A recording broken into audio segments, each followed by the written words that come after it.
एक बार एक लड़का गौतम बुद्ध के पास आया और गौतम बुद्ध से बोला कि हे बुद्ध, मेरे मन में इतने गंदे विचार क्यों आते हैं। मैं नहीं चाहता कि मेरे मन में गंदे विचार आए, पर मेरे मन में हमेशा काम वासना के विचार चलते रहते हैं और मैं इनके बारे में सोच सोच कर बहुत परेशान हूँ।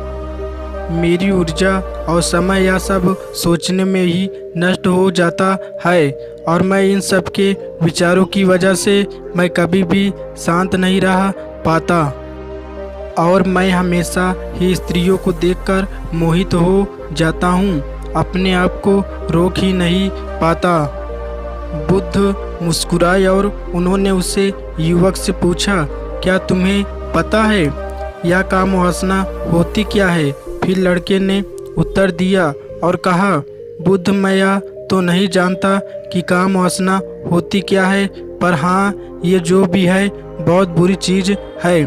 फिर बुद्ध ने उसे युवक से कहा कि सबसे पहले तो तुम यह समझना है कि प्राकृतिक रूप से जो भी चीज़ हमारे अंदर है वह बुरी नहीं है। हमारे जीवन में उसकी कुछ न कुछ ज़रूरत है। वासना कोई बुरी बात नहीं है, यह तो हमारे मन की एक भावना है जो हमें किसी न किसी चीज़ की कमी का एहसास करवाती है और फिर हम उस चीज़ को पाने के लिए उस चीज़ की तरफ आकर्षित हो जाते हैं। जैसे अगर तुम्हारे पास धन की कमी है तो तुम में धन पाने की वासना उत्पन्न हो जाएगी। तो वासना कुछ और नहीं, बस एक प्रकार की कमी है जो कि एक प्रकार की ज़रूरत का एहसास है और अब ये ज़रूरत शारीरिक हो तो हम इसे काम वासना का देते हैं। युवक ने गौतम बुद्ध को कहा कि बुद्ध, मुझे काम वासना का मतलब तो समझ में आ गया, पर आप मुझे यह बताइए कि हाथी कहाँ से है और कैसे आती है। यह गौतम बुद्ध ने कहा कि काम वासना कहीं से आती नहीं है, यह तो हमारे अंदर ही होती है और इसका होना तो ज़रूरत भी है, तभी तो मानव जाति का विस्तार होगा। युवक ने कहा, जब यह हमारे अंदर ही है और ज़रूरत भी है तो फिर लोग इसे गलत क्यों बोलते हैं? बुद्ध ने कहा कि यही तो समस्या है, लोगों ने काम वासना को गलत तरीके से सोच लिया है, इसे छिपाने की दबाने की कोशिश करते हैं। काम वासना गलत नहीं है, बल्कि काम वासना गलत तरीके से प्रयोग करना गलत बात है।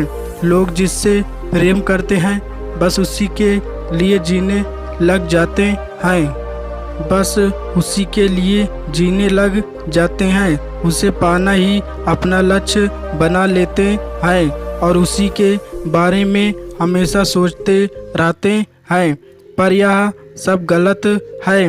बुद्ध ने योग से कहा, क्या तुम्हें पता है जानवरों में भी काम वासना होती है? युवक ने उत्तर दिया, हाँ बुद्ध, जानवरों में भी काम वासना होती है, क्योंकि जानवर भी तो आखिर अपनी पीढ़ी को आगे बढ़ाएंगे। बुद्ध ने कहा, तो फिर हम जानवरों की काम वासना को गलत क्यों नहीं कहते?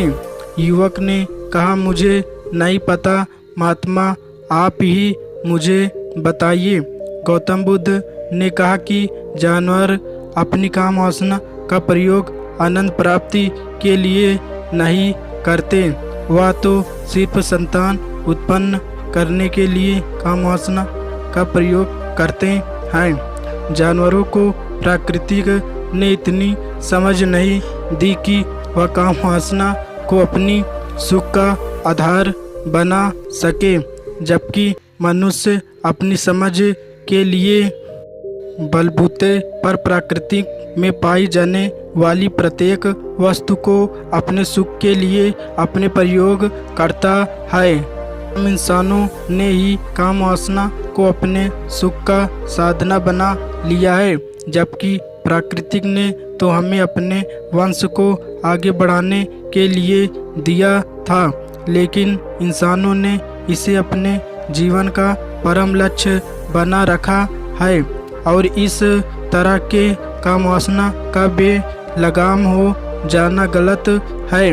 युवक ने मुझसे पूछा, महात्मा जी, ये काम वासना हम पर हावी क्यों होती है, क्योंकि यह बेलगाम हो जाती है। तब गौतम बुद्ध ने कहा कि सुनो, अब जो मैं तुम्हें बताऊंगा उसे तुम ध्यान पूर्वक सुनना। काम वासना का सारा खेल तुम्हें समझ आ जाएगा। तुम्हें तुम्हारे सारे सवालों का जवाब मिल जाएगा, बस तुम्हें ध्यान से सुनकर समझना है। फिर गौतम बुद्ध युवक को बताना शुरू करते हैं। एक बार की बात है, एक आश्रम में गुरु और उनके शिष्य रहा करते, जिससे रोजाना आश्रम के बाहर स्थित गांव में दीक्षा लेने के लिए जाते हैं। उससे आश्रम का एक शिष्य जिस गांव में भिक्षा लेने जाता था, उसे रास्ते में एक नदी पड़ती थी, जिससे रोज उसी रास्ते में भिक्षा लेने के लिए जाता था। एक दिन उससे ने देखा कि एक लड़का पेड़ के पीछे छिपा है। वह उस लड़के के पास गया और उससे जाकर बोला, भाई, तुम इस पेड़ के पीछे छिपकर क्या देख रहे हो? लड़के ने कहा, अरे तुझे नहीं दिख रहा क्या कि मैं क्या देख रहा हूँ? तब साइन ने नदी की तरफ देखा तो वहाँ पर कुछ लड़कियाँ पानी भर रही थी। वे देखा तो वहाँ पर कुछ लड़कियाँ 14 से 15 साल की होंगी।